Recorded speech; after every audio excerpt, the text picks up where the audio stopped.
Hi all welcome back to my channel. So ಇವತ್ತು ನಾನು ಕರ್ಜಿಕಾಯಿ ಹೇಗೆ ಮಾಡೋದು ಅನ್ನೋದನ್ನ ತೋರಿಸ್ತಾ ಇದ್ದೀನಿ. ಮೊದಲಿಗೆ ನಾನು 1 kg ಅಷ್ಟು ಹುರ್ಗಡ್ಲೆನ ಮಿಕ್ಸಿಗೆ ಹಾಕ್ಕೊಂಡು ಗ್ರೈಂಡ್ ಮಾಡ್ಕೊಂಡಿದ್ದೀನಿ. ಆಮೇಲೆ 200 ಗ್ರಾಮ್ ಅಷ್ಟು ಬಿಳಿ ಎಳ್ಳನ್ನು ನಾನು ಸ್ವಲ್ಪ ಗೋಲ್ಡನ್ ಬ್ರೌನ್ ಬರೋವರೆಗೂ ಚೆನ್ನಾಗೆ ಶಾಲೋ ಫ್ರೈ ಮಾಡ್ಕೊಂಡು ಅದಕ್ಕೆ ಹಾಕ್ಕೊತಾ ಇದ್ದೀನಿ.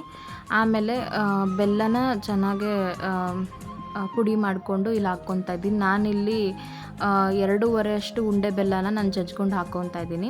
ಮತ್ತು 3 ಕೊಬ್ಬರಿನ ತುರ್ಕೊಂಡಿದ್ದೆ, ಅದನ್ನು ಕೂಡ ಹಾಕ್ತಾಯಿದ್ದೀನಿ. ಸ್ವೀಟ್ ನಿಮ್ಗೆ ಯಾವ ಥರ ಎಷ್ಟು ಕನ್ಸಿಸ್ಟೆನ್ಸಿ ಬೇಕು ಆ ಥರ ನೋಡಿಕೊಂಡು ನೀವು ಹಾಕ್ಕೋಬೋದು. ಮತ್ತು ಒಂದು 10 ಏಲಕ್ಕಿನ ಪೌಡರ್ ಮಾಡಿ ಇದಕ್ಕೆ ಹಾಕ್ಕೊಂಡು ಚೆನ್ನಾಗಿ ಮಿಕ್ಸ್ ಮಾಡ್ಕೊಂಡಿದ್ದೀನಿ. ನೆಕ್ಸ್ಟ್ ಇಲ್ಲಿ ನಾನು ಹಿಟ್ಟನ್ನು ರೆಡಿ ಮಾಡ್ಕೊತಾ ಇದ್ದೀನಿ. ಹಿಟ್ಟಿಗೆ ನಾನು 1 kg ಅಷ್ಟು ಮೈದಾ ಹಿಟ್ಟನ್ನ ಹಾಕ್ಕೊಂಡು ಸ್ವಲ್ಪ ಉಪ್ಪು ನೀರು ಹಾಕ್ಕೊಂಡು ಚೆನ್ನಾಗೆ ಕಲಿಸ್ಕೊತಾ ಇದ್ದೀನಿ. ಸೊ ಇದೆಲ್ಲ ಕಲಸಾದ್ಮೇಲೆ ಅದು 1 hour ಫುಲ್ ನೆನಿಬೇಕು.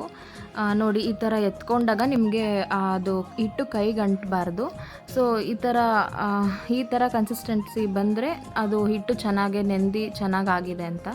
ಸೊ ನೆಕ್ಸ್ಟ್ ಇಲ್ಲಿ ನಾನು ಲಟ್ಟಿಸ್ಕೊಂಡು ಕರ್ಜಿಕಾಯಿ ಮೇಕರ್ ಇರುತ್ತಲ್ಲ ಅದಕ್ಕೆ ಸ್ವಲ್ಪ ಎಣ್ಣೆನ ಸವರ್ಕೊಂಡು ಈ ಲಟ್ಟಿಸ್ಕೊಂಡಿರೋದನ್ನ ಹಾಕಿ ಹೂರ್ಣನೂ ಕೂಡ ಹಾಕಿ ಸೈಡ್ಸಲ್ಲಿ ಸ್ವಲ್ಪ ನೀರನ್ನ ಹಿಂಗೆ ಹಾಕ್ಕೋಬೇಕು. ಯಾಕಂದರೆ ಅದು ಬಿಟ್ಕೊಳ್ಬಾರ್ದು ಎಣ್ಣೆಗೆ ಹಾಕಿದ್ರೆ ಅಂತ ಅಂದ್ಬಿಟ್ಟು ಈ ಥರ ಹಾಕ್ಕೊತೀವಿ. ಸೊ ಈ ಥರ ಮಾಡಿಕೊಂಡ್ರೆ ನೋಡಿ ಈ ಥರ ಕರ್ಜಿಕಾಯಿ ರೆಡಿ ಆಗಿದೆ. ಸೊ ಎಣ್ಣೆ ಎಲ್ಲ ಚೆನ್ನಾಗೆ ಬಿಸಿ ಆದಮೇಲೆ ಈ ಥರ 2 ಕಡೆ ಸ್ಲಿಮ್ಮಲ್ಲಿಟ್ಟು ಚೆನ್ನಾಗೆ ಬೇಯಿಸ್ಕೊಳ್ಬೇಕು.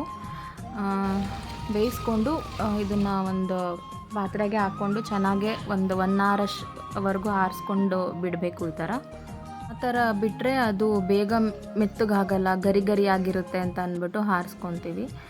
ಸೊ ಈ ಥರ ಕರ್ಜಿಕಾಯಿ ನಾನು ಈ ವರ್ಷ ಹಬ್ಬಕ್ಕೆ ಮಾಡಿಕೊಂಡೆ. ಯೂಶ್ವಲಾಗಿ ಎವ್ರಿ ಇಯರ್ ಈ ಥರನೇ ಮಾಡ್ಕೊಳ್ಳೋದು. ನೀವು ಒಂದು ಸಲ ಖಂಡಿತ ಟ್ರೈ ಮಾಡಿ.